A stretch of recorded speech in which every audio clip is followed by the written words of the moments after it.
I watched a man kill 4 insurgents with a bolt-action rifle older than my father, and to this day, my command swears he never existed. You hear a lot of trash in the mess hall about angels on your shoulder or the ghosts of the valley, but when you're looking through a 20-power scope at a kill zone, you don't want magic, you want ballistics, you want wind calls, you want kinetic energy on target. But what happened on the backbone of the Petch River Valley in late 2009 didn't fit the math. It defied the roster, it defied the terrain, and it defied the logic of modern warfare. It was the only time in my career where I pulled security for a ghost. My name is Miller. At the time, I was a staff sergeant running a sniper section attached to a hype-heavy airborne infantry company. We were pushing into areas of the Kunar province that hadn't seen a NATO boot in 3 years. The terrain out there isn't just difficult, it's hateful.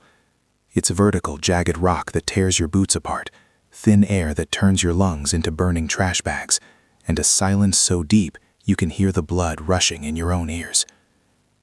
The mission was a standard movement to contact. We had a platoon-sized element, call sign Viper, pushing up the valley floor to engage village elders. My team, Sierra 1, was tasked with overwatch. We humped it up the ridgeline 3 hours before sunrise, setting up a hide site on a cliff face that offered a panoramic view of the wadi below. By 8 a.m., the heat was already shimmering off the shale.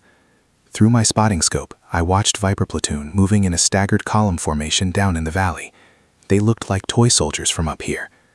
My spotter, a kid named Davis from Ohio, was scanning the opposing ridgeline. We were looking for dickers, scouts with radios, or flashes of movement in the caves that honeycombed the mountains. For 4 hours, nothing, just the wind and the static on the comms. Then the valley exploded. It wasn't a probing attack. It was a complex, near ambush, initiated with a DSHK heavy machine gun. I saw the tracers before I heard the sound. Green streaks of light hammered the lead vehicle of Viper platoon, shredding the tires and punching through the engine block. The echo in the valley was instant and overwhelming, a cacophony of cracking rifle fire and the thumping bass of the heavy gun. "Contact front! Contact left!" the radio screamed. "Viper 6 is hit! We are pinned! Taking heavy fire from the North Ridge!" I swung my M110 SAS rifle toward the North Ridge. I was hunting for the DSHK. The geometry was bad. The enemy had set up in a plunging fire position, tucked deep inside a fissure in the rock face. From where Viper platoon was pinned down in the wadi, the enemy was invisible. They were getting chewed up by an enemy they couldn't see. "Sierra 1, I need eyes on that heavy gun!" the platoon sergeant screamed over the net. "Scanning," I said, forcing my breathing to slow down. "Davis, find me that muzzle flash." "I can't see it, Sergeant," Davis hissed, panicked creeping into his voice. "The angle is too steep. They're behind a rock shelf. We're masked." It was the sniper's nightmare. We were the Overwatch, the guardian angels, but the terrain had betrayed us. We had no angle. The enemy knew exactly where to place that gun so that the valley floor was a kill box, but the high ridges couldn't return fire. I watched through my scope as rounds kicked up dust around the pinned American soldiers. I saw a medic dragging a body behind a low stone wall. The DSHK was chewing the wall apart, chunk by chunk. They had maybe 2 minutes before that cover disintegrated. I was grabbing the radio to call for an impossible artillery solution, danger close, knowing it would probably kill our own guys, when I heard it. Crack! It was a distinct, dry report.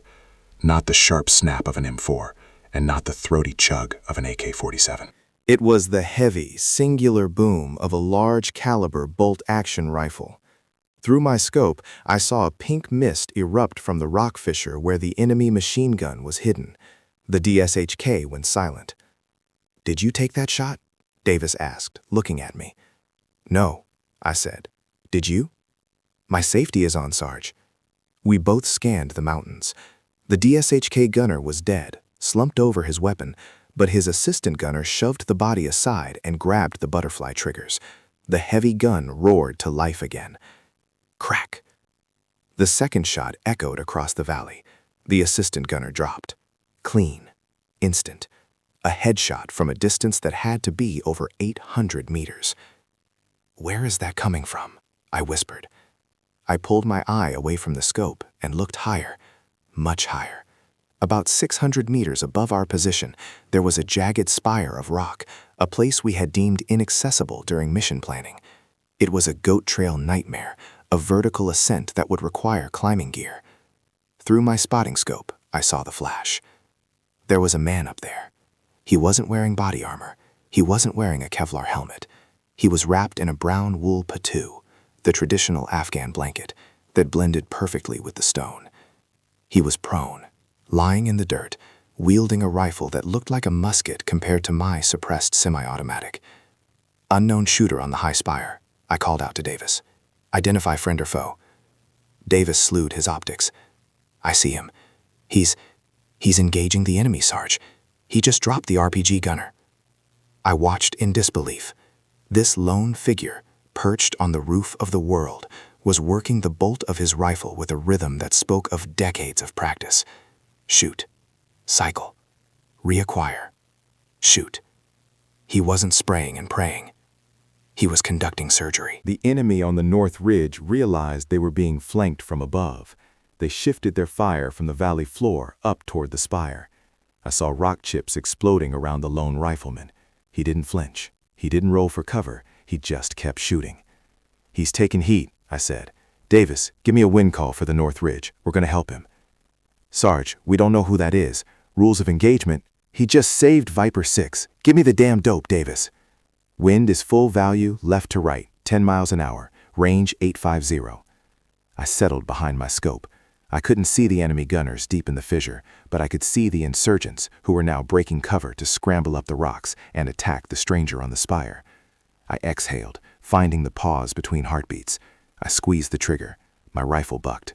A second later, an insurgent climbing toward the stranger crumbled and slid down the shale.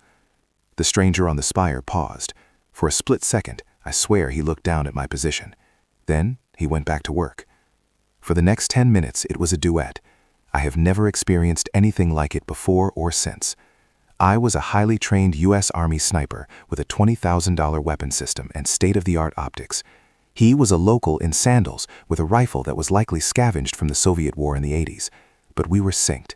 He would suppress a position, flushing them out, and I would take them down.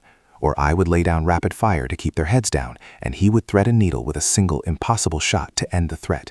We were communicating without radios, without hand signals, bonded only by the geometry of the fight and target prioritization. Down in the valley, Viper platoon rallied. With the heavy guns silent and the ambushes distracted by the fire from the heavens, the Americans returned fire with everything they had. They laid down a base of fire and began to maneuver. "Sierra 1, this is Viper 6. The radio crackled. "We are moving to the extract point. Thanks for the assist. That was some cowboy shooting up there." "Copy, Viper," I said, but that wasn't all us. The enemy was breaking contact. They were retreating into the caves. The firefight began to sputter out, replaced by the groans of the wounded and the distant shout of orders. I looked back up at the spire. The stranger was standing up now. He stood silhouetted against the harsh Afghan sun, a ragged figure in the wind. He slung his rifle over his shoulder. He didn't wave. He didn't cheer. He just turned and began to descend down the backside of the mountain, disappearing into the shadows of the Hindu Kush. "We need to go up there," I said. "Sarge, exfil is in 20 mics. That's a brutal climb," Davis argued. "We need to know," I said. "Pack up." We scrambled up the ridgeline. It took us 40 minutes of lung-burning exertion to reach the spire. When we finally crested the ledge, my chest was heaving and my legs felt like jelly. The position was empty. The wind whipped around the rocks, howling like a banshee. I walked to where he had been lying. The dust was disturbed, pressed flat in the shape of a man. I knelt down and picked up a shell casing. It was brass, heavy and tarnished, .303 British. It was a round for a Lee Enfield No. 4. The head stamp was dated 1944. This rifle had likely been in this valley since the British Empire tried to tame these hills, or maybe it came over the border during the Soviet invasion. "He's gone," Davis said, scanning the goat trails. "Vanished." I looked around the firing position. There was no water bottle, no food wrapper, no trash, just a small pile of spent brass. And one other thing, tucked into a crevice in the rock, weighed down by a stone so the wind wouldn't take it, was a small, colorful object. I pulled the stone away. It was a plastic wrapper, a torn, crinkled wrapper for a ruggedized adhesive bandage. The kind we carry in our individual first aid kits. The text on the back was in English, NSN 6510-01. It was standard issue U.S. military medical gear. I stared at it, confused. We hadn't been up here. No Americans had been up here. Then the memory hit me like a physical blow. 3 weeks earlier, we had done a medcap, a medical civic action program, in a village called Korangal Baba, about 5 clicks east of here. It was a hearts and minds operation. We handed out rice, blankets, and saw patients. I remembered a boy, a local kid, maybe 7 years old, with a nasty gash on his leg from falling on jagged scrap metal. The wound was infected, angry, and red. The village elder had brought him to us, looking at us with suspicion and hate, but desperate for help. My medic, Doc Sterling, had spent an hour cleaning that wound. He scrubbed it, stitched it, and applied antibiotics. He gave the kid a handful of candy and the elder a box of ibuprofen. I remember the elder watching us. He was an old man, his face a road map of deep wrinkles, his beard white as snow. He had eyes like flint. He never smiled. He never said thank you. He just watched us work on his grandson. When we finished, he placed a hand on his chest and bowed slightly. Not a bow of submission, but a bow of acknowledgement, a warrior's nod. I looked at the bandage wrapper in my hand.